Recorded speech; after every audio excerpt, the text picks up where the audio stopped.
उपजोनिया पुढती येऊ, काला खाऊ दही भात, वैकुंठी तो ऐसे नाही, कवड काही काल्याचे, एकमेका देऊमुखी, सुखे घालू हंबरी, वैकुंठी तो ऐसे नाही, कवड काही काल्याचे. तुका म्हणे वाढवंट, बरवे नीट उत्तम,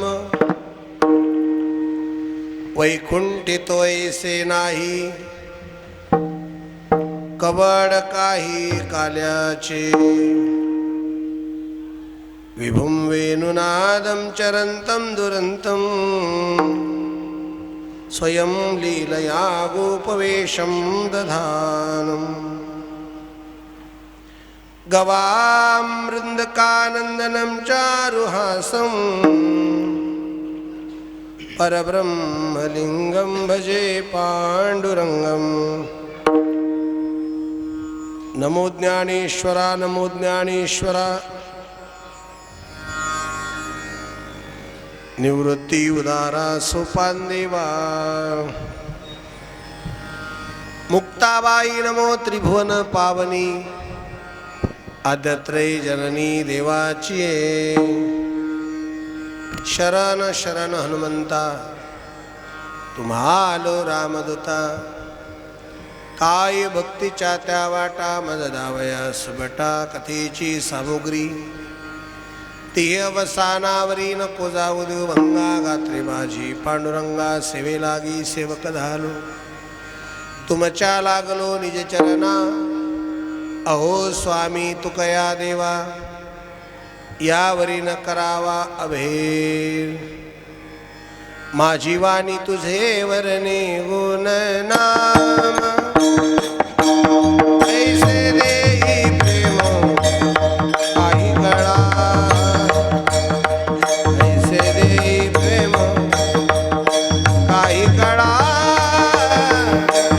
ऐसे देई प्रेम काही कळा. माझी वाणी तुझे वरणे गुण नाम, ऐसे देई प्रेम काही कळा, ऐसे देई प्रेम काही कळा,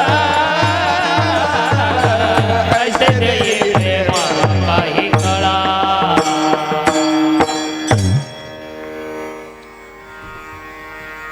उपजोनिया पुढती येऊ, काला खाऊ दही भात, वैकुंठी तो ऐसे नाही, कवड काही काल्याचे. चराचरामध्ये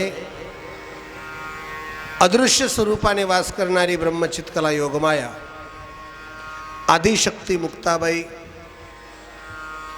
सर्वांच्या हृदयामध्ये चैतन्य स्वरूप विराजमान परमपिता परमेश्वर. प्रस्तुत प्राप्त प्रसंगी आदिशक्ती आईसाहेब मुक्ताबाईंच्या कृपाक्षेत्राखाली असलेल्या आपल्या या गारखेडा गावामध्ये आजची हरिकीर्तनाची सेवा, नामचिंतनाचा विषय या दुपारच्या प्रहरामध्ये आयोजित करण्यात आला. त्यामागे एक कारण आहे, नैमित्तिक कारण. काय कारण आहे? गेल्या 4 दिवसापासून आपण ते ऐकतच आहात आणि आज त्या कारणाची पूर्णता आहे.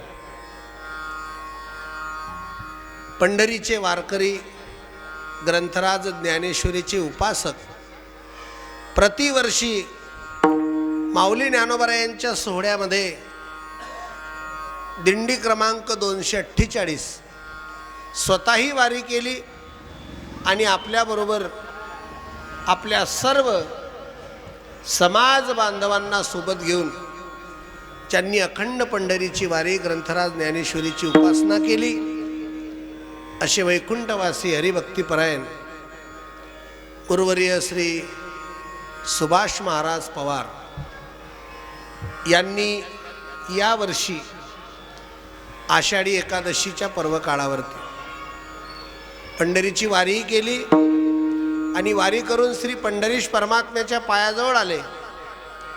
तिथं भगवंताचं स्वरूप असलेल्या चंद्रभागा मातेचं स्नान केलं. तुका म्हणे चंद्रभागा स्वरूप तुझे पांडुरंगा. आपला नित्यनेम केला. ग्रंथराज ज्ञानेश्वरीचं थोडं पारायणही केलं, हरिपाठ घेतला आणि आयुष्यभर केलेल्या परमार्थाचा शेवट गोड केला. विठाला विठाला. मरावं सर्वांनाच लागणार आहे.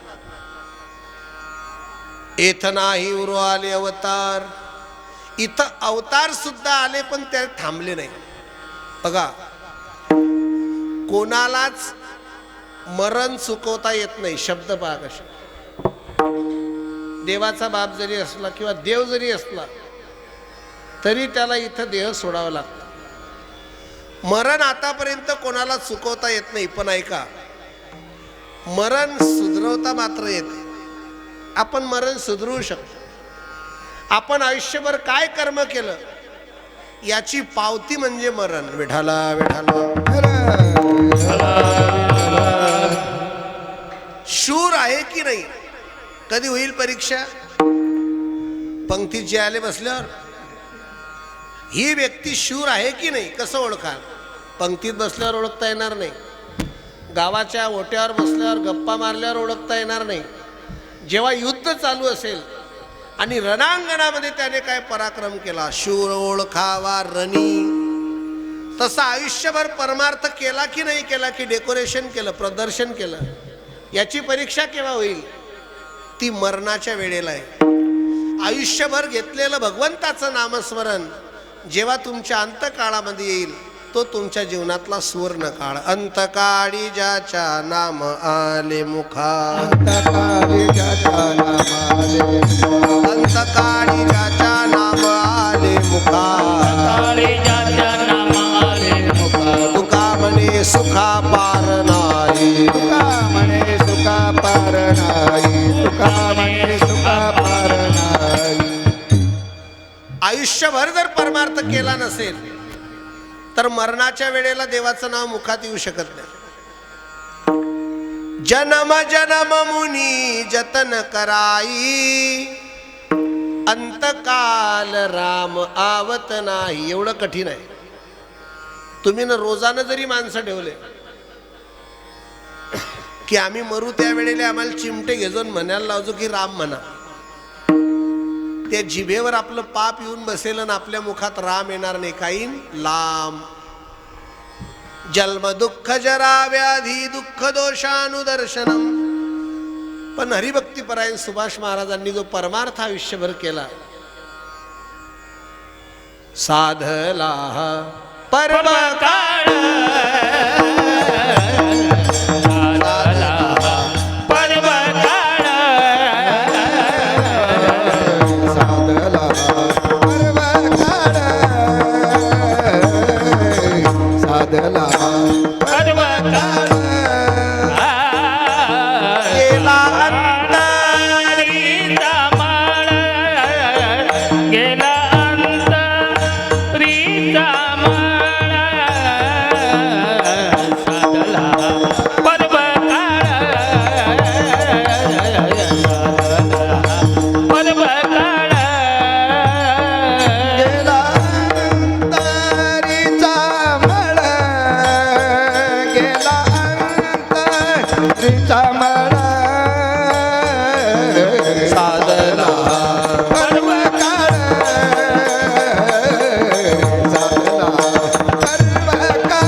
साधला हा पर्वकाळ. आपल्या आयुष्याचा त्यांनी शेवट गोड केला. शेवट तो भला माझा नुसता गोड नाही. कोणता गोड? बहु गोड झाला. काय गोड झाला? आलो निजाच्या माहेरा. भेटी रखुमाईच्या वरा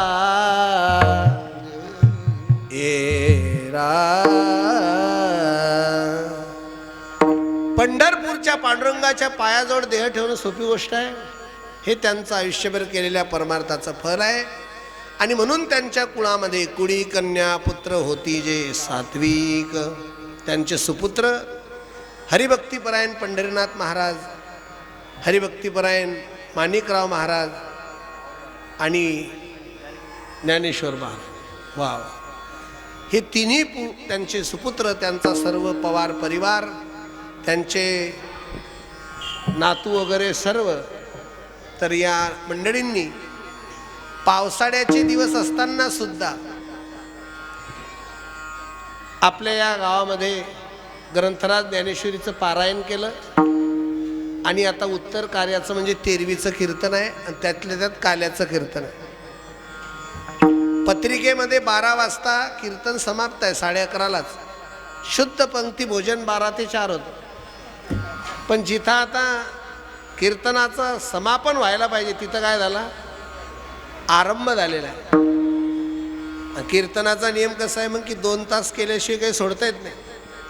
म्हणजे 2 वाजेपर्यंत सेवा आहे. असं जर म्हटलं तर अर्धे लोक म्हणतील मग तुम्हीच जेवण करत आम्ही चाललो घरी.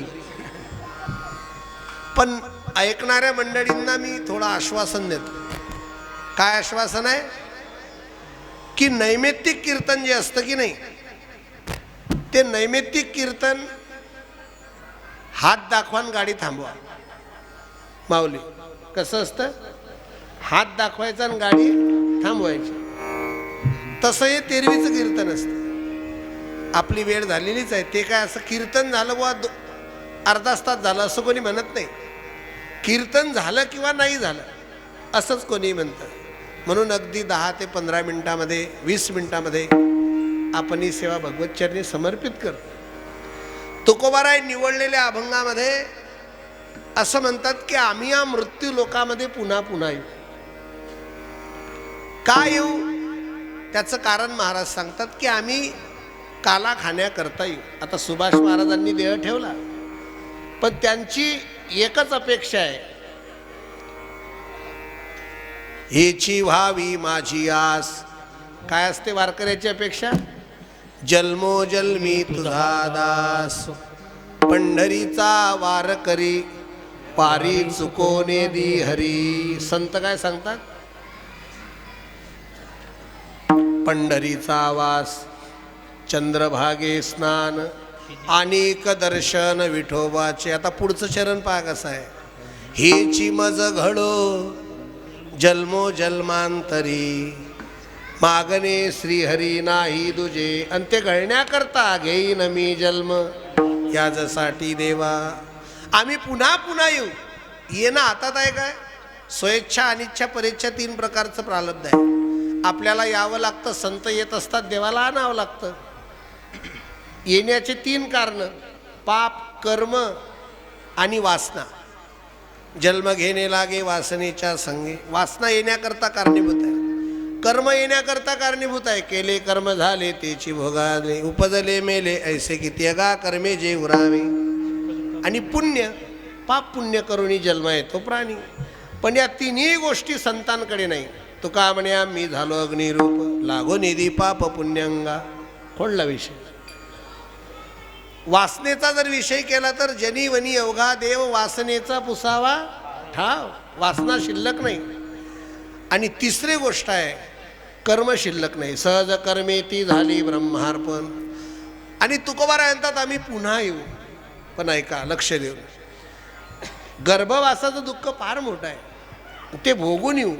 पण संत म्हणतात आम्हाला त्याची भीती नाही. गर्भवासी दुःख नाही येता जाता, हृदय सता नाम तुझे.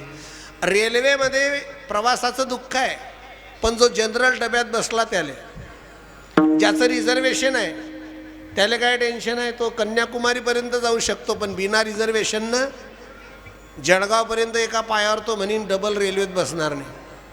पण गर्भवासाचं दुःख तुम्हाला मला आहे, पण संतांना दुःख नाही. गर्भवासी म्हणून तुका म्हणे गर्भवासी सुखे घालावे आम्हासी. मग तुकोबाराय तुम्ही कशाला येणार, तर काला खाऊ दही भात. दही भात काय मोठी गोष्ट आहे. इथून घरी गेल्यावर जर आम्ही दह्याची पुडी नेली, आता पुडीच म्हणता येईल ना त्याला, पाऊच, एक दह्याचं पाकिट नेलं घरी, भात टाकला की दही भात खाणं होते, ते खायला तुम्ही. पण दही भात काय आहे? रूपक आहे. अहो तुम्ही आपण जे जेवण चवीनं घेतो ना, ते खाण्यामध्ये तुकोबाराय म्हणतात आम्हाला त्याच्यात काहीच रस नाही. काय खातो आम्ही, कासा या सांगा. ते त्यांच्या घरी त्यांचे शालक आले होते, साले त्यांचे. आता भाऊ घरी आल्यानंतर बहिणीला खूप आनंद झाला, उसनं पासनं करून त्यांना खूप चांगला पाहुणचारही केला. तुकोबारायांना त्यांच्यासोबत जेवायला बसवलं. पण भाऊ येण्याच्या खुशीमध्ये आनंद असला की कामं उलटे होतात. एक जवळ फार दिवसानं घरी आला तर सासूनं त्याला ओवाळलं, कुंकुम केलं, आणि त्या कुंकुवावर लावतात तांदूळ आणि हातावर ठेवता साखर. त्या माऊलीला एवढा आनंद झाला की तिनं त्या कुंकुवावर लावली साखर आणि खायला दिले तांदूळ. कारण तिला काय झालं, असं स्मरण राहत नाही ना. तसं तुकोबारायांना भगवंताचं नाम चिंतन आणि आईसाहेबांना स्मरण नाही. प्रत्येक कोणत्याच स्वयंपाकामध्ये मीठच टाकलं नाही, ते तोंडामध्ये घास फिरतो. पण जेवण झाल्यानंतर जेव्हा आईसाहेब जेवायला बसले तेव्हा तुकाराम महाराजांना त्यांनी विचारलं, स्वामी माझे बंधुराज एवढ्या दिवसांनी आले, स्वयंपाकामध्ये मीठ नव्हतं आणि तुम्ही सांगितलं सुद्धा नाही. तुकोबारायांनी सांगावं, आवडे मी चवीकरता खात नाही, जगण्याकरता खातो. काही लोक खाण्याकरता जगतात, काही जगण्याकरता खातात. हे दोन प्रकार आहे. मग तेव्हापासून महिला मंडळीत स्वयंपाक सुरू केला. जेवण की ते काय करताय, स्वयंपाक बनवताना भजे काढले की समोर अशी परिस्थिती होऊ नये म्हणून तो पहिले भजे खाऊन पाहतात कढईजवळ. किंवा मग चहा केला की तो आधी थोडंसं चाटून पाहतायत त्याला. महाराज म्हणतात आम्ही काला खायला येऊ, पण दही भात हे रूपक आहे. पण खरा काला कोणता?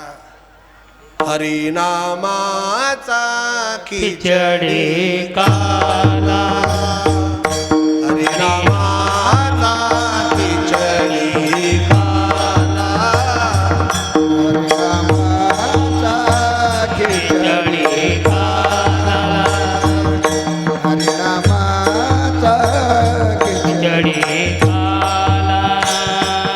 प्रेमे मोहिला साधने, प्रेमे मोहिला साधने, हरिनामाचा खिचडी काला, हरिनामाचा खिचडी काला. प्रेमे मोहिले साधने, प्रेमे मोहिला साधने, हरिनामाचा खिचडी काला, हरिनामाचा खिचडी काला, खिचडी काला, खिचडी काला. दोन विजातीय पदार्थ एकत्र केले की त्याचा होतो काला.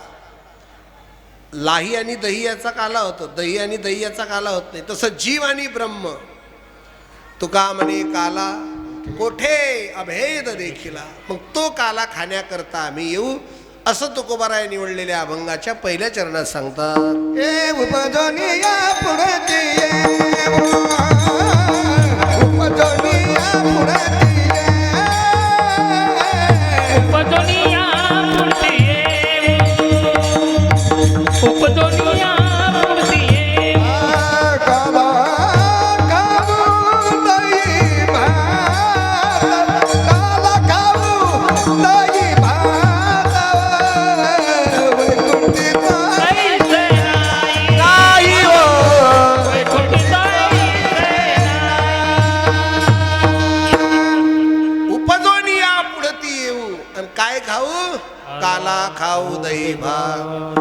कारण या काल्याचा जो आनंद आहे तो आनंद या मृत्यू लोक सोडून दुसऱ्या ठिकाणी कुठंच नाही. स्वर्गामध्ये आनंद नाही. आजीवस अमरावती काला पहावया येती, त्यांना काला नाही. ब्रह्मलोकामध्ये वाकुलिया ब्रह्मादिका उत्तम लोका दाखवू, स्वर्गात काला नाही. ब्रह्मलोकात काला नाही. ओ अभंगाच्या दुसऱ्या चरणामध्ये तुकोबाराय सांगतात वैकुंठात काला नाही. वैकुंठी तो ऐसे नाही, वैकुंठी तो ऐसे नाही. वैकुंठी तो ऐसे नाही.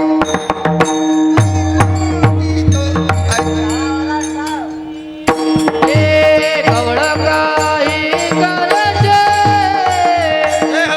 कवळ काही करते. वैकुंठी तो ऐसे नाही, नाही वैकुंठी तो ऐसे नाही. कवल काही कालाचे, कवल काही कालाचे. वैकुंठी तो ऐसे नाही, वैकुंठी तो ऐसे नाही. आम्ही जिथून आलो आम्ही वैकुंठवासी आलो याची कारणासी. हे बोलिले जेरुस साच भावे वर्ताया. आम्ही वैकुंठाहून आलो येथे उपकारासाठी आले घर ज्या वैकुंठी. त्या वैकुंठामध्ये हा काला नाही म्हणून आम्ही मृत्यू लोकात आलो आणि आमच्या पाठोपाठ देवही आला. ज्या सुखा कारणे देव वेळावला, ज्या सुखा कारणे देव वेळावला. वैकुंठ सोडोनी संत सदनी राहिला. वैकुंठी तो ऐसे नाही. तिथं काय घास सुद्धा काल्याचा. समजलं महाराज वैकुंठात काला नाही. तो काला तुम्ही खाणार कसा. एकमेका देवमुखी सुखे घालू भुंबरी. आणि तो काला होण्याचं एकमेव ठिकाण आहे. तुका म्हणे वाळवंट परवे नीट उत्तम विठोबार विठोबार कुंडली कवरेदारी विठ्ठल श्री ज्ञानदेव पंढरीनाथ भगवान की जय. माऊली ज्ञानेश्वर महाराज जगद्गुरु तुकाराम महाराज आदिशक्ती मुक्ताबाई की जय. गोपाल कृष्ण भगवान की जय. भानु सती माता की जय. बारक माई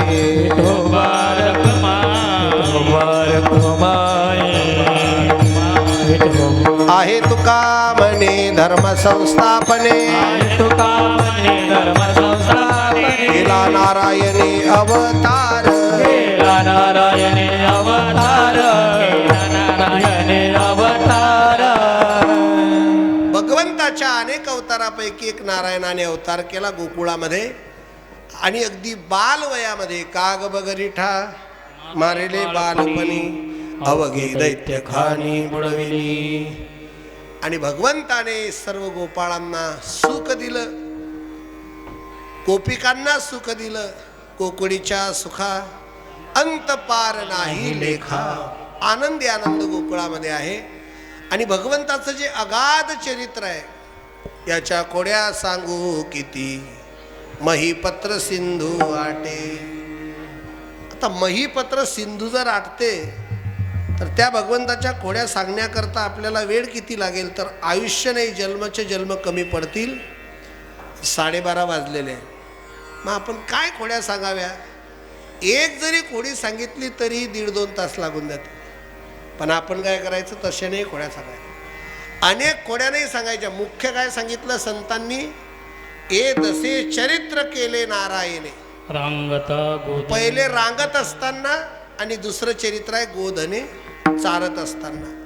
रांगत असताना काय केलं त्याचं उत्तर संत देतात. रांगत रंगणी चोरीत लोणी. रांगत असताना भगवंताने गोपाळांना सोबत घेतलं आणि लोण्याची चोरी केली. लोणी हे रूपक आहे. चित्त चोरी येले नंदाच्या नंदनी. तुका म्हणे येणे गरुड ध्वजे. आणि मग लोणी चोरलेली आहे प्रत्येक घरी जाऊन खोड्या केलेल्या आहे आणि भगवंतांनी केलेल्या खोड्यांना त्रस्त होऊन सर्व गवळणींनी यशोदा मैयाकडे तक्रार केलेली आहे. आवरी आवरी आपुला कान्हा नासियल्या अमुच्या सुना. हे मैया यशोदा, तू तुझ्या कानाला सांग, आम्ही गोकुळामध्ये राहायचं की इथून निघून जायचं. तेव्हा यशोदेला मात्र काही खरं वाटत नाही. यशोदा म्हणते, गोपिकांनो, माझा कृष्ण तुम्ही समजता तसा नाही. त्याचं वय किती आहे? 5 वर्षाचे माझे बाळ, अंगणी खेळे खेळ, काल लटकाचं घेता आळगे गोकुळच्या नारी. बाळ सगुण गुणाचे ताने, मुलगा कितीही खोडकर असला तरी त्याच्या आईला सगुण गुणाचे ताने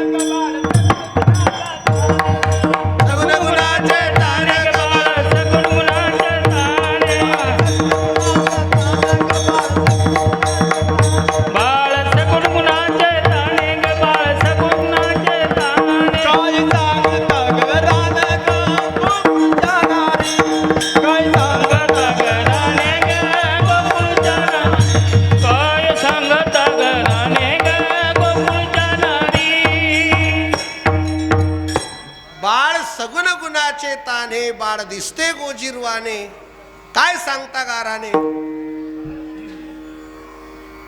माझा मुलगा तसा खोडकर नाही. कृष्णाला असं वाटलं आईला आपण खोडकर आहे असं वाटणार नाही. आता तुमची माझी जी आई असते, आपल्या आईला देखील असं वाटत नाही की आपला मुलगा खोडकर आहे.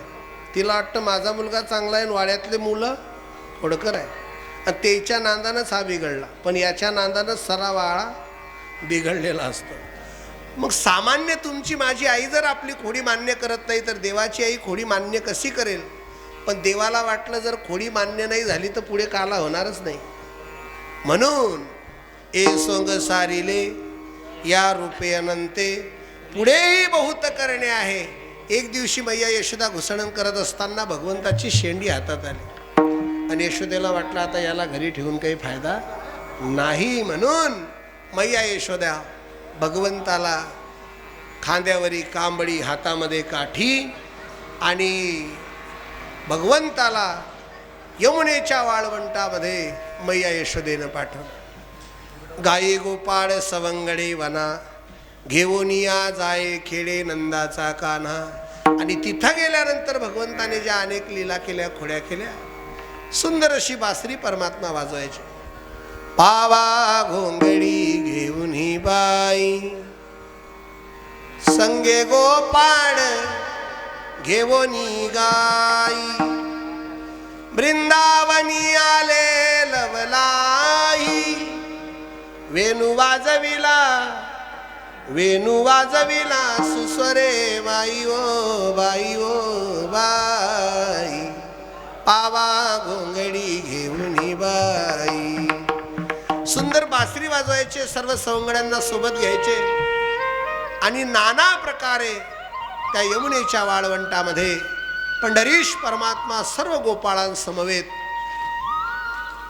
आपल्या मधुर अशा मुरलीने, बासरीने सर्व गोपाळांना, गोपिकांना मंत्रमुग्ध करायचे. त्या गोपिका म्हणायच्या, कन्हैया तुझी बासरी बासरी नाही, तुझी बासरी म्हणजे बाण आहे, बाण. जसा बाण हृदयाला लागला की हृदय कासावीस होतं की नाही, त्याप्रमाणे तुझ्या मुरलीचा ध्वनी अकल्पित पडला कानी. विवड झाले अंतकरणी, कामधंदा विसरली. आहारे सावरिया कैसी वाजवली मुरली. अशी बासरी वाजवायची. म्हणून देवाचं नाव आहे मुरलीधर. मनमोहन मुरलीवाला, मुरली मनोहर रे, मुरली मुरली मुरली मुरली मनोहर रे माधव, मुरली मनोहर रे. सर्व गोपाळ होते, खेळ खेळायचे, नाना प्रकारचे खेळ. आता मोबाईलवरचे खेळ नाही. जे खेळ खेळल्यानंतर भूक लागते ते खेळ. आता जे खेळ आहे ते जंगली रमी पे आवना महाराज आणि महिन्यानं फाशी घेऊ ना महाराज. कुटुंबाचे कुटुंब उद्ध्वस्त झाले मोबाईलमुळे. लहान मुलांना सुद्धा मोबाईलचं काय लागलं, व्यसन. कीर्तनात नाही येत, आपणच सवय लावली. पोरग जेवण करत नाही, मग त्याच्या हाती मोबाईल देऊन देतात. मोबाईल बी पाय, जेवण बी कर. पण ते सवय किती घातक आहे. सर्व लोक त्या मोबाईलच्या आहारी गेले, रोगी झाले. तुम्हाला जर टेस्ट करायची असेल ना, तर 1 महिना कोणाला मोबाईल नको द्या. तो पहा किती तळमळ करते. तो म्हणून मला भाकर नको द्या, पण काय द्या, मोबाईल द्या. अरे रे, सर्व जीवन उद्ध्वस्त झालं. ज्या घटना घडतात त्या त्याचा कारणीभूत आहे. म्हणून भगवंत खेळ खेळतात. पण कोणते खेळ? खेळ भवरा हुतू तू तू तू हो मामा हुंबरी, खेळ हुतू तू हुंबरी, खडग हानुटीरीवरी,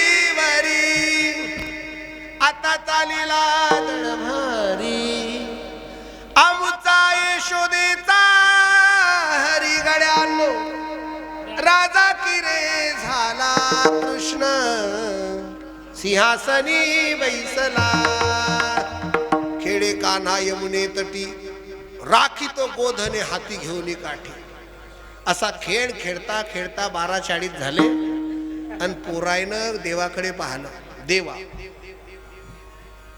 पॉम्पलेटवर 11:30चा टाइम आहे, 70 मिनिट जास्त झाले. खांदी भार पोटी भूक, काय कीर्तनाचे खेळायचे सुख. 2 गोष्टी जर असेल तर खेळण्यात मन लागत नाही. बघा, तुमच्या खांद्यावर जर 50 किलोचं वजन दिलं, युरियाची थैली, आणि तुम्हाला सांगलं की चला आता कबड्डी घेऊ, तुम्ही माणसाने ओझं असलं की खेळात मजा नाही. आणि तुम्हाला भूक लागलेली आहे, कोणी म्हणेल चला आपण खेळू, तुम्ही म्हणसाल आता भूक लागलेली आहे, खेळण्यामध्ये आनंद येणार नाही. तसं आता आपल्याला सुद्धा काय लागलेले आहे, भूक लागलेली आहे. आणि आपल्या खांद्यावर संसाराचं ओझं आहे. ते ओझा आणि भूक असली, संसारामध्ये तृष्णेची भूक आहे, त्यानं कधी पोट भरत नाही. तशी ज्यांच्या हृदयामध्ये हाव आहे, संसाराचं ओझं आहे, त्यांना त्या खेळाचा आनंद आहे. पंढरीनाथ महाराजांचा जो परमार्थ होता, ओझं होतं पण घेत नव्हते. संत ओझं असते पण घेत नाही, आणि घेऊनही काही फायदा होत नाही. 1 मिनिटाची दृष्टांत आहे का, तेवढा घरी घेऊन जा, झालं की. हा संसार होतच राहतो. आपण करण्याचा प्रयत्न करतो, आपण अज्ञानी आहे.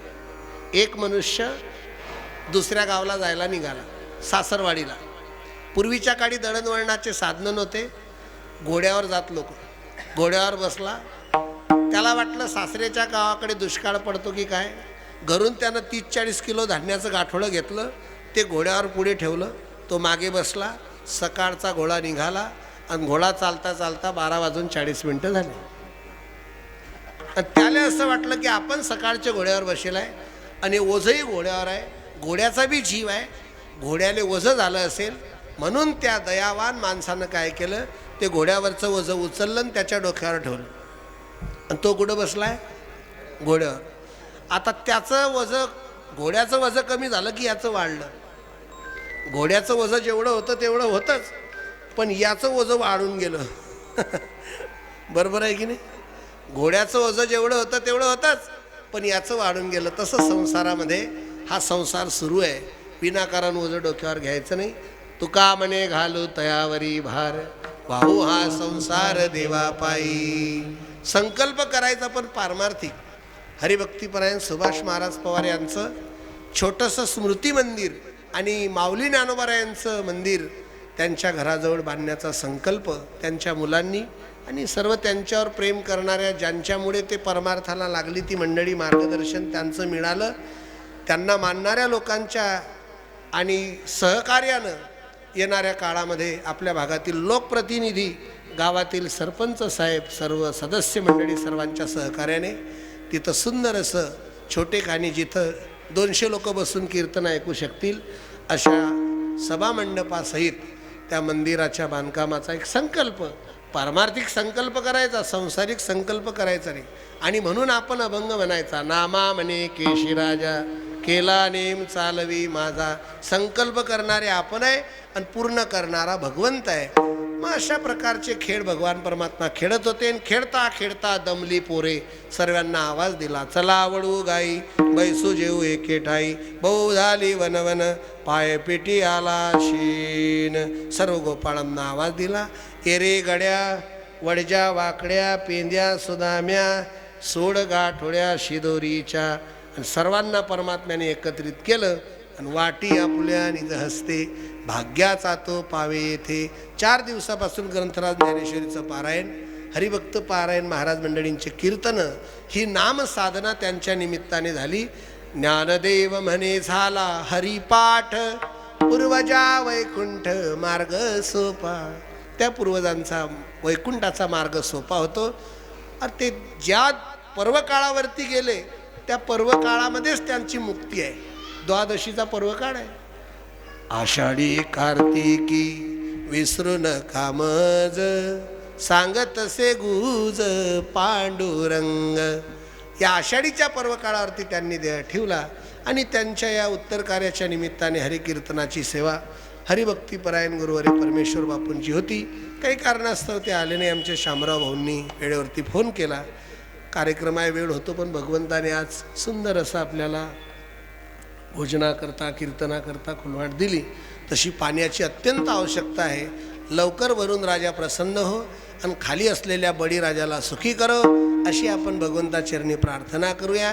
आणि भगवंताने जो काला चंद्रभागेच्या वाळवंटामध्ये साधू संतांना दिला तोच काला या गारखेडा गावामध्ये आपण आज हरिभक्तीपरायण सुभाष महाराजांच्या उत्तर कार्याच्या निमित्ताने करतो आहे. ग्रंथराज ज्ञानेश्वरीचं पारायण आहे.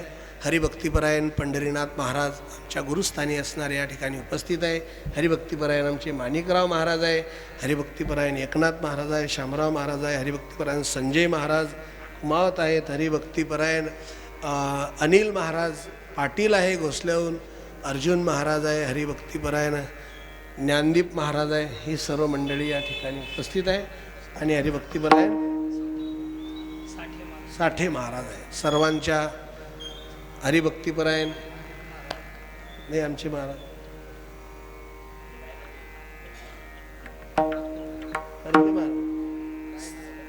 साठेदा गुंजारणा गुरु महाराज. सुंदर सर्व मंडळींचं नियोजन आहे आणि अगदी वेळेवर ही सेवा आपण भगवतचरणी समर्पित करूया. सर्वांनी एक वेळ माऊली ज्ञानोबा यांचं भजन करू. काल्याचा अभंग सेवेला पूर्णविराम. हरी ज्ञानेश्वर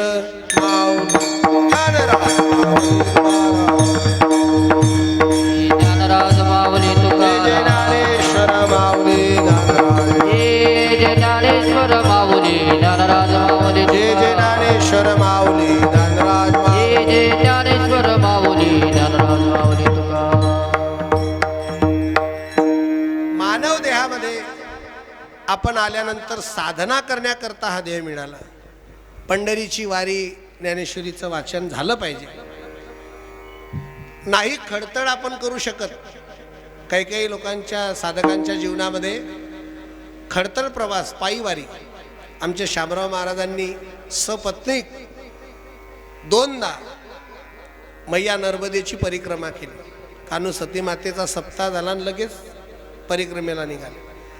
आमचे हरिभक्तीपरायण गारखेडा येथून असणारे प्रकाश पाटील आत्माराम पाटील, तुमचं नाव आत्माराम पाटील आहे, त्यांच्या सौभाग्यवती हरिभक्तीपरायण आमच्या मातृस्थानी असणाऱ्या मीराबाई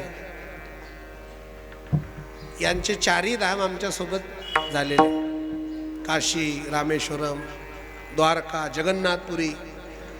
तसं 2दाच आम्ही इथं आलो होतो, पण मातोश्रीसुद्धा हे लोकांची यात्रा संपवून गेल्या. आणि हरिभक्तीपरायण आत्माराम पाटील यांनीसुद्धा नर्मदा मैयाची परिक्रमा केली. 4000 किलोमीटर सोपी गोष्ट नाही. आता तुम्ही जेवण केल्यावर जामनेरलोंग पायदल जाऊ शकत नाही, कारण तुम्हाला तिकीट लागत नाही. आहे की नाही? पैसे द्यायचं काम नाही, बसले रेल्वेत की आपल्या एस टीत की चालले. पंढरीची वारी करावी, मैया नर्मदेची परिक्रमा करावी, मुक्ताबाईसोबत एखादी वारी करावी, आपलं दैवत आहे. आणि म्हणून अशी साधना जीवनामध्ये घडावी.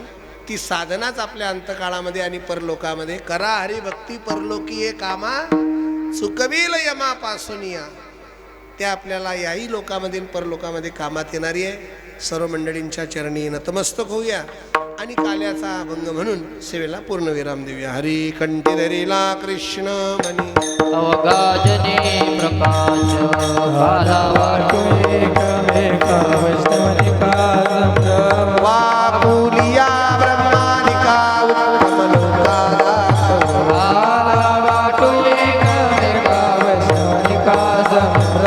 तुका म्हणे भूमंडळी आम्ही बडी विरगाळे.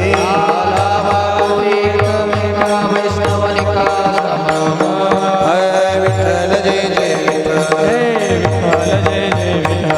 आबोली वेले पुरे वेळे वापुरे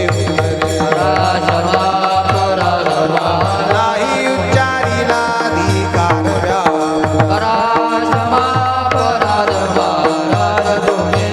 तुका म्हणे ज्ञानेश्वरा राखा पाया पैकिंकरा. ज्ञानदेव तुकारा हे झाले समाधान तुमचे देखिले चरण. सुरवाडी कपणेने सापडले केले. तुका म्हणे भोग गेला निवारीला लागला. करोनी आरती चक्र पाणी ओवाळते. पाव सगळा पुण्यवंत तुम्ही बा. गावाही काळी उभा संत जवळ.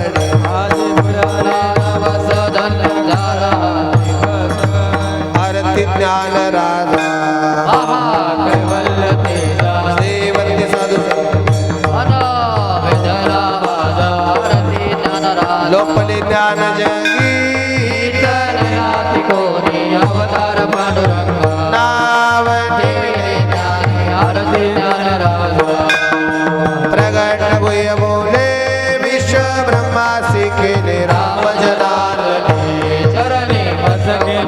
आरती ज्ञान राजा सेवंती साधू संत राघवे सागरात पाषाण तारिले. उदके अभंग रक्षिले. हे तुझी ब्रह्म तुकासी आले.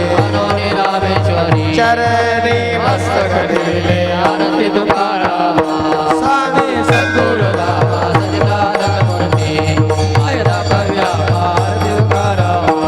हे घाली लोडा